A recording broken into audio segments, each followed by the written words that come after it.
Ladies and gentlemen, take a look at what we got here out of Deadline. Spider-Man Brand New Day. Super $67 million third weekend. Holy moly, they've raised it. When I had this article up previously, getting prepared, it was going to be predicted at 65. It's already up to 67.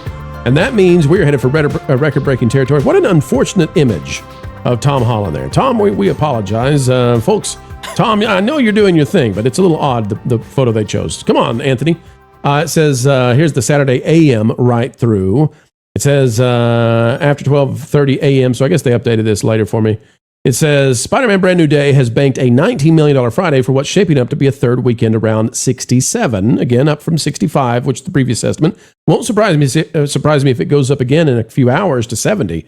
That is only a 54% drop, which takes its running haul to $782.8 million. Phenomenal stuff. And by the end of the weekend, folks, if we get another lift, could be going to 800. By the end of tomorrow, Brand New Day will rank as the fifth highest grossing domestic movie of all time behind Force Awakens, Endgame, Spider-Man No Way Home, and Avatar. The Dustin Daniel Cretton-directed movie is booked at 4,539 theaters. Well, Vash, at this rate, it is now seemingly, it's almost a done deal. This is going to be the best domestic movie ever at the box office.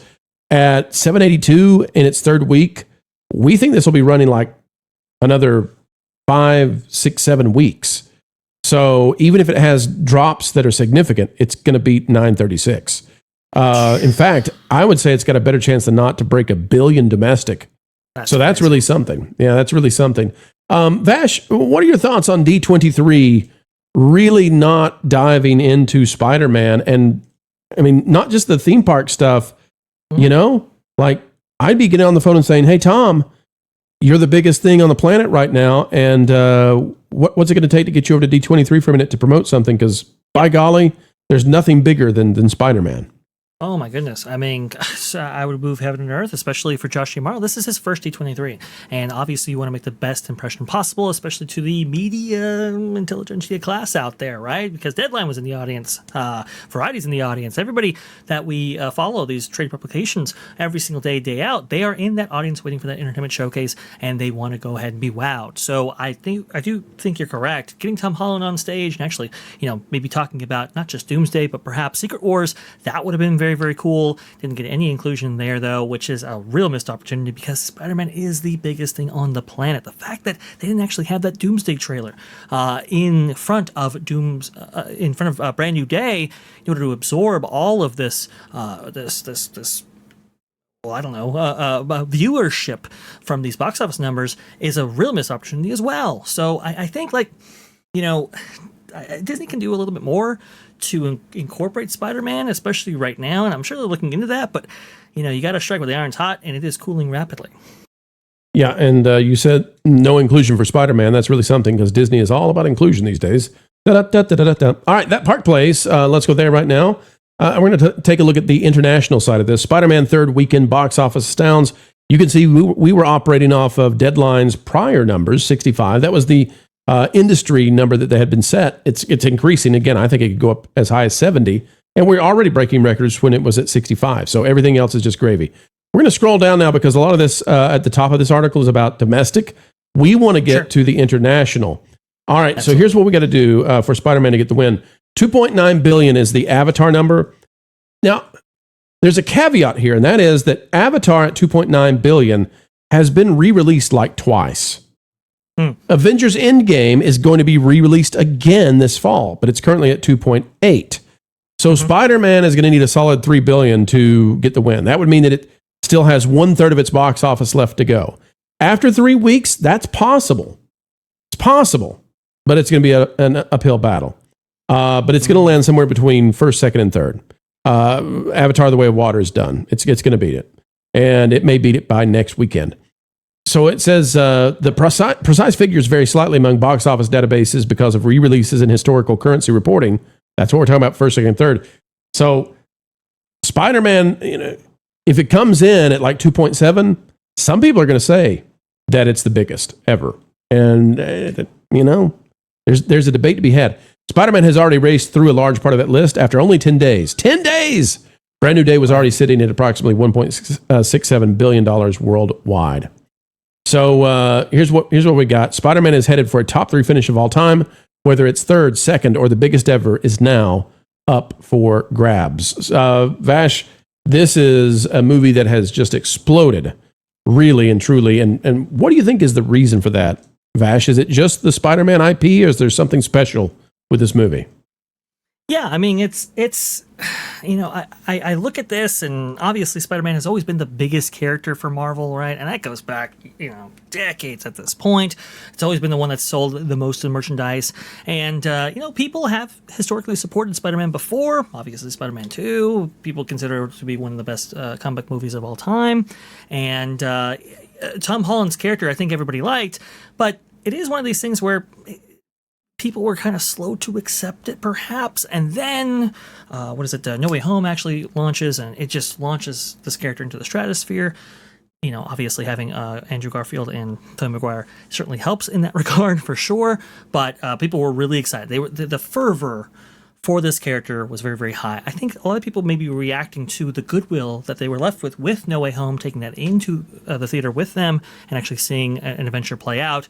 Certainly the Hulk helps, certainly the Punisher helps, all of that. But I think a lot of people had goodwill coming out of that particular feature. And they kind of know that this is not, a continuation of the MCU, perhaps. This is a continuation of Spider-Man's story. I think people kind of know that Sony and Disney Marvel are a little bit different, and maybe people reacting to that as well. Good word of mouth always helps out, and this had awesome word of mouth. So people were willing to support, and they're willing to go in again and again and again to see this, which is why these numbers are so high. Also, too, bro, Avatar, you had to see the 3D to see it right? And that's a higher standard of PLF versus this. It's really, really interesting that people are supporting this in large PLF screens, but maybe not paying as high a price for 3D and still getting these huge box office totals. Well, yeah, and it's also important to note that Spider-Man has done this largely without IMAX. I mean, it was given some screens in the second weekend, but it opened without them. And even now, it's, fighting the Odyssey to try to get screens. I will say Christopher Nolan cannot be a fan of what's happened here, because he should be getting lots of headlines, and he would love that. And instead, Spider-Man's getting every single headline. Like, every headline is going to Spider-Man. Let me add this to the list, too, though. What's helping Spider-Man is zero competition, and that's going to continue. Yes, Acme is going to be coming out, the Coyote movie. And I don't think it's going to stop Spider-Man. And the contenders here definitely did not stop Spider-Man. Paw Patrol, the Dino movie, $20 million. That's fine. End of Oak Street, $20 million. Same number, not fine. Has to do with the budgets. Paw Patrol is going to be, it's going to make money. It's going to make money. End of Oak Street is going to lose a lot of money. And that's because of the budgets again. But neither of those has any effect on Spider-Man, and it's going to continue to rock. Vash, this thing's got all of September basically without anything to stop it. So that's in its favor. Vash, your prediction, where do you think Spider-Man's going to go? It's going to top $2 billion after this weekend. Where's this thing land? Oh, it's going to be really, really hard to beat Avatar. I think that's maybe just out of reach right there. I think this might land probably 2, 3, 2, 4 if I wanted to play it conservative. I think I'm going to go with those numbers just because it would be incredible for this thing to get 2.5, 2.6, 2.7. I mean, that is absolutely wild. It has every possibility to do so, but I think it's going to be slowing down just a little bit right here. Obviously, a lot of people interested in Marvel, interested in Doomsday, that trailer right there. It'd be cool to get Doomsday trailer to be playing in front of Spider-Man. We'll see if that actually happens. I think Sony, if they leave this on longer, I think this is and I think theaters should consider that, because Marvel's getting ready to do those re-releases of the Avengers movies, right? Of Infinity War and Endgame. I think if I'm them, I'd leave Spider-Man in there, hoping that there's some people who say, "Oh man, I didn't get a chance to go see Spider-Man. I want to go see it before I watch the Avengers movies." I think there's a little bit of spillover there, and I think if they do that, they get to 2.5. Depends on how long they leave it in the theater. There's just no competition from here on out through the early fall season. It's a flat out open runway for Spider-Man, and I think it's going to have a real good time. Tom Holland, though, folks, here's your tidbit for the day. You can take this to your friends and say, I know it because Pro said it. So Tom Holland with The Odyssey and Spider-Man Brand New Day, Vash, probably the most successful summer box office actor in the history of Hollywood already. Absolutely. That's for sure. And guess what? John Berthel's in there as well by association. true that. Why can't I go around topless anymore? Because it's not appropriate. Kevin Apollo isn't appropriate? Kevin Apollo's like a Greek god. And besides, he does kind of wear shirts. Sometimes. I mean, that kind of explains it.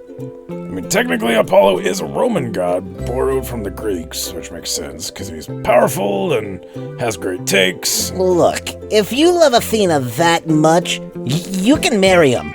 Nope. But I do plan to check out Lauren and Apollo on Tuesdays and Fridays at 11 p.m. Eastern. Wait, Lauren's there? This is another opportunity to see if we can get him to watch the Highlander movies.